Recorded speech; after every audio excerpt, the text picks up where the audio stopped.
Bonsoir à tous, je voulais parler aujourd'hui du dimensionnement des moteurs parce que c'est un sujet que j'ai abordé avec l'équipe Microbe Technologies et je me suis rendu compte qu'en fait c'était un point non négligeable et en réfléchissant au mécanisme de pince, je me suis aperçu que c'est un sujet qui pourrait être très intéressant à développer, notamment pour calculer les couples et avoir un peu une idée des bons moteurs et différencier les bons moteurs des mauvais moteurs. J'ai pris les caractéristiques qui sont disponibles sur le site web de Cybernétique en Or sur notre moteur. Donc notre moteur, on utilise une série 2642 de chez Faulhaber et je voulais détailler un peu quelques caractéristiques. La première caractéristique évidemment qu'on connaît d'un moteur, c'est sa tension nominale. Alors nous on a choisi une tension de 12 volts. En fait, la tension de 12 volts, l'intérêt c'est qu'on a des batteries qui sont classiques. Alors on pourrait penser que ce serait gênant de les alimenter comme on le fait aujourd'hui à entre 16 et 18 volts selon la tension des batteries. En réalité, ça n'est pas gênant puisque d'une part c'est un court instant et d'autre part, en général, comme on fonctionne par régulation avec avec du PWM, c'est-à-dire en fait une tension créneau, la tension efficace qui est vue au niveau des moteurs, elle est rarement de 18 volts. Elle est souvent, en général, une bonne régulation, on va uniquement à 80% des possibilités du moteur. Donc on est au maximum, même sur une minute 30, à 14 volts. Et en général, le moteur n'a pas le temps de cramer. Alors sur la résistance, ça c'est une résistance de moteur classique. La puissance, c'est ce qu'on a le plus souvent envie de voir en premier dans un moteur, donc la 22 watts. Faut savoir que Microbe Technologies, j'ai une vidéo là-dessus, on les a rencontrés, ils vont très très vite avec un robot qui fait 15 kg. Et nous on a des moteurs plus puissants qu'eux et on va aussi, nous on fait 7 kg, donc on a de la marge. Donc, en fait en termes de puissance, on a choisi un bon moteur. En termes de rendement, on est toujours à peu près à 80%. Alors la vitesse à vide peut vraiment varier beaucoup, donc elle est exprimée en tours par minute. Donc nous, on est à 6400, sachant que en général les moteurs, ça peut aller jusqu'à 10 000 ou à 15 000. Alors le courant à vide, donc c'est le courant lorsque le moteur n'a pas de charge en fait. Alors le couple de démarrage, c'est le couple qui va s'exercer au moment où en fait on va établir le courant. C'est-à-dire qu'au moment où on va établir le courant, ce qui se passe, c'est que le moteur ne tourne pas. Donc en fait, on est dans une espèce de court-circuit. Donc l'intensité va augmenter très très fort. Et donc le couple peut être fort aussi. Mais donc il y a une relation entre ce couple. Donc si on met un couple supérieur, le moteur démarrera pas. Alors le couple de frottement, ça se comprend. C'est ce qui compense lorsqu'il n'y a pas de charge. Ensuite, la constante de vitesse, ça c'est une donnée intéressante. Il faut savoir que ce qui donne la patate dans un moteur, c'est l'intensité, et ce qui donne la vitesse, c'est la tension.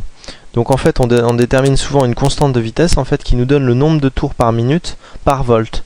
Donc c'est-à-dire que si on est à 12 volts, eh bien il tournera à 6400. Si on est à 24 volts, il va tourner à 12800 pour cette gamme de moteurs là. Alors, ce qu'il faut savoir, c'est qu'évidemment, après, on risque d'abîmer le moteur. Si on voulait alimenter en 24 volts, on aurait à ce moment-là la possibilité de choisir la série 24, ce que beaucoup d'équipes font. Beaucoup d'équipes tournent en 24 volts, ce qui permet de diminuer l'intensité. Par contre, ça oblige à avoir des gros jeux de batterie et ça fait beaucoup de cellules NIMH à poser. Mais c'est un choix qui peut être intéressant. Ensuite, la constante de couple. Donc en général, elle est exprimée par newton mètre, millinewton mètre, là c'est des millinewton mètres par ampère. Donc en fait, à chaque fois qu'on donne 1 ampère, et sous une tension nominale, on a 17 millinewton en couple sur le moteur. Alors la pente de la courbe n sur grand M, en fait c'est la capacité d'un moteur à ne pas perdre en vitesse lorsqu'il y a une charge. Donc en fait cette pente doit être la plus faible possible. Ensuite donc l'inductance, donc ça c'est par rapport à la modélisation, puisqu'un moteur c'est en fait un circuit RL, donc avec une résistance et une inductance. Alors la constante de temps mécanique, ça c'est quelque chose d'important, c'est en fait la vitesse, donc là c'est en millisecondes, pour que le moteur atteigne sa pleine vitesse. Donc on voit que 5,4 millisecondes pour que le moteur atteigne sa vitesse nominale. L'inertie du rotor, donc en joules, je ne sais pas à quoi ça sert. L'accélération angulaire, donc c'est la même chose que l'accélération pour un mobile qui va tout droit, mais là seulement on l'exprime en radians par seconde moins 2. Ensuite, on a la résistance thermique. Donc c'est en fait la capacité, c'est la capacité à dissiper en fait entre soit donc le stator, soit soit l'intérieur avec le bobinage, avec le reste de l'air, ou alors l'extérieur. Donc c'est pour ça qu'il y a une valeur qui est plus grande que l'autre. La 2,1 c'est à l'intérieur et la 11 c'est à l'extérieur. Donc ça c'est une unité un peu spéciale, donc c'est difficile à comprendre. Par contre la constante thermique en temps est beaucoup plus facile à comprendre. C'est-à-dire que 10 correspond au temps qu'il va falloir pour que un des éléments, donc soit le premier c'est à l'intérieur du moteur, soit le deuxième modifie considérablement sa température. Alors sur les températures d'utilisation, on voit que soit le moteur peut aller jusqu'à 125 degrés et le rotor peut aller jusqu'à 155. Il y a beaucoup d'autres datasheets où ils expriment en fait la capacité à monter en température par rapport à la puissance. Quand un moteur est bloqué, en fait, il va dissiper entièrement, il va comporter comme une résistance. Et j'ai fait les calculs sur notre moteur. En gros, il ne faut pas que notre moteur soit bloqué plus de 2 secondes ou 3 secondes, vraiment bloqué, c'est-à-dire que normalement les roues patinent dans notre cas, parce que le moteur est pas trop lourd. Mais s'il patinait pas, il faudrait pas le laisser plus de 2 secondes, parce que sinon on crame le moteur, c'est-à-dire qu'on arrive directement à 120 degrés. Alors après, donc on a des contraintes mécaniques par rapport aux charges qu'on peut admettre au niveau de radial et axial, mais ces charges-là ne sont pas très importantes pour nous, puisque nous on a derrière un réducteur, donc normalement c'est le réducteur qui prend entièrement la charge.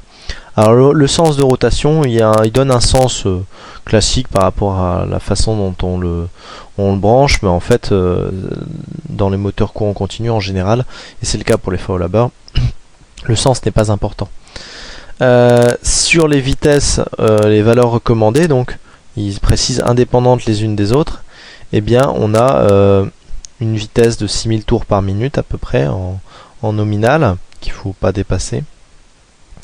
Et on a un couple qui peut aller jusqu'à 28 mN/m et une constante, un courant qu'il ne faut pas dépasser si on ne veut pas avoir des problèmes au niveau de la température, qui est de 2 ampères.